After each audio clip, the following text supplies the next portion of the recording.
कक्षा 8 विषय Hindi. Chapter number 1 पत्र एवं डायरी। पत्र हम सीख चुके हैं, अब डायरी लेखन करते हैं।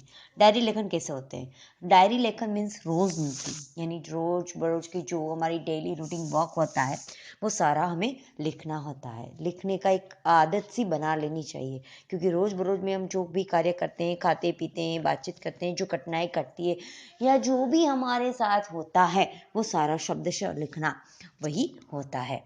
तो पहला दिया है डायरी। डायरी शब्द अंग्रेजी भाषा का है। डायरी के लिए हिंदी में दैनिकी का आदि शब्दों का प्रयोग किया गया है। डायरी में निजी जीवन के प्रतिदिन घटित घटनाओं का लेखा जोखा होता है, यानी हर दिन की हर एक सच्ची झूठी सच्ची बात लिखनी होती है। डायरी के पढ़ने से किसी व्यक्ति के जीवन की घटित घटना, कार्य, तथ्य यानी हकीकत की जानकारी प्राप्त होती है। डायरी में व्यक्ति घटित घटनाओं के साथ साथ अपने मन की उठी प्रतिक्रियाओं की अभिव्यक्ति करता है, यानी मन में जो भी विचार आते हैं वो सब कुछ हम जान सकते हैं। इसीलिए व्यक्तिगता होती है, यानी एक व्यक्ति का जीवन उसमें होता है। डायरी प्रतिदिन, साप्ताहिक, पाक्षिक या मासिक लिखी जाती है, यानी कोई हर रोज लिखता है, कोई हफ्ते में यानी वीक में एक बार लिखता है, कोई पाक्षिक यानी 15 दिन में एक बार लिखता है, और कोई मासिक यानी महीने में एक बार लिखता है। डायरी लिखने की विशेषता होती है, उसके गुण होते हैं कुछ निम्नलिखित। डायरी लेखन में क्रमबद्धता होती है, यानी शुरुआत से अंत तक यानी स्टेप बाय स्टेप जाना होता है।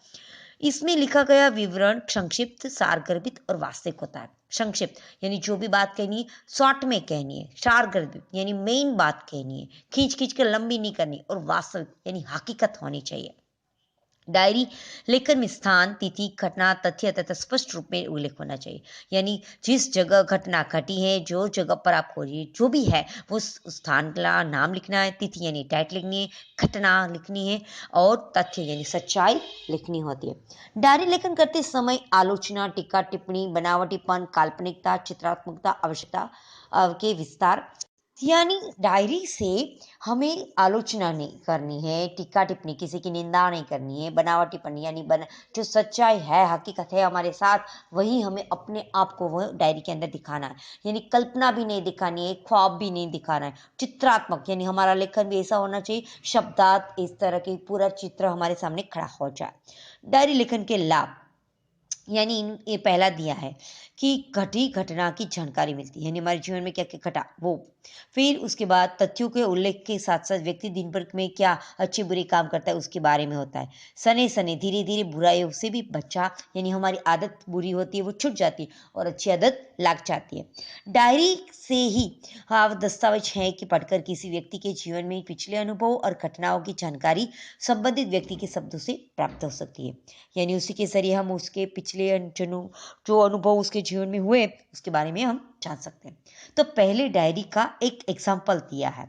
अपने लिए नए विद्यालय में पहले दिन की घटना, यानी हम स्कूल में पहली बार गए तो पहला दिन हमारा कैसा बीता उसके बारे में हमें डायरी में नोट करना है। तो जिस दिन लिखो उस दिन की डेट 7 अगस्त 2010 जामनगर, हमें अपनी डेट लिखनी है, अपना प्लेस लिखना है।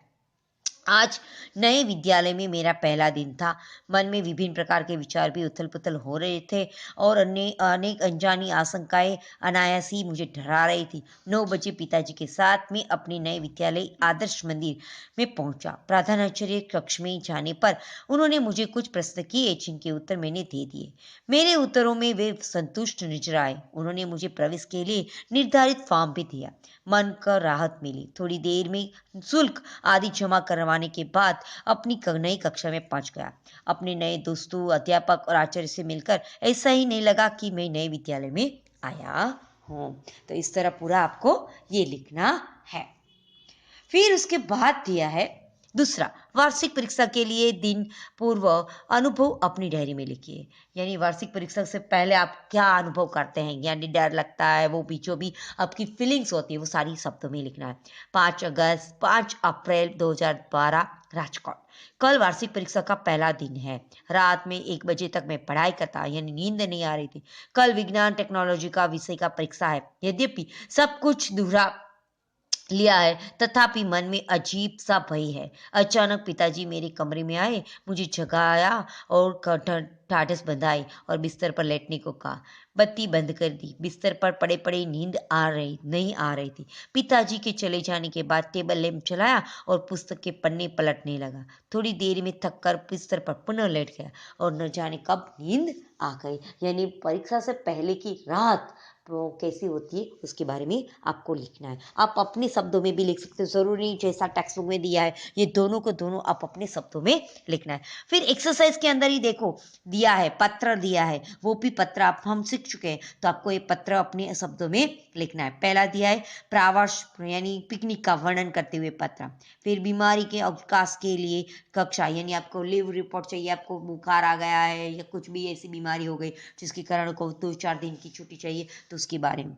फिर उसके बाद स्कूल के अंदर कुछ समस्याएं, यानी क्वेश्चन नंबर 2 और 3 कट करना है। तो क्वेश्चन नंबर 4 दिया डायरी, 3 दिए हैं किसी एक पूरे दिन के यानी सुबह से 6 बजे जब आप उठते हैं और रात को 10 बजे सोते हैं तब तक पूरा दैनिक कार्य जो भी आप करते, खाते पीते हैं, खेलते हैं, कूदते हैं, नाचते हैं, टीवी देखते हैं, जो भी करते हैं वो सारा आपको अपने शब्दों में एक पैराग्राफ में, पहले डेट फिर एक पैराग्राफ से ज्यादा नहीं होना चाहिए, या 10 से 15 सेंटेंस के ज्यादा नहीं होना चाहिए। इस तरह आपको डायरी लिखना है। फिर दूसरा दिया है वार्षिक महोत्सव में सर्वश्रेष्ठ वक्ता का पुरस्कार मिलने पर, यानी इसकी जगह आपको वक्ता का जगह आप कोई भी कंपटीशन में आपने भाग लिया हो और आपको सर्टिफिकेट मिला हो या मेडल मिला हो या शील्ड मिला हो, तो आपकी क्या अनुभूति रही होगी। स्कूल में आपके दोस्त आपके साथ क्या शेयर करते हैं, घर पे जाते हैं तो मम्मा पापा और भाई बहन जो भी होते हैं वो कैसे आपके साथ फीलिंग शेयर करते हैं, आप खुशी अपनी कैसे दूसरे के साथ बांटते हैं, वो सारा लिखना है। फिर अपने जीवन का कोई सुखद अनुभव, यानी बर्थडे तो होता ही है ना, हैप्पी डे होता है, तो आप उस बर्थडे के बारे में लिख सकते हो, या कहीं घूमने गए हो या किसी से मिलने पर आपको बहुत जिंदगी भर की खुशी मिल गई हो, ऐसा महसूस किया हो, तो भी आप उसके बारे में लिख सकते हो। यानी तीनों तीन के बारे में आपको एक एक पैराग्राफ लिखना है अपने शब्दों में।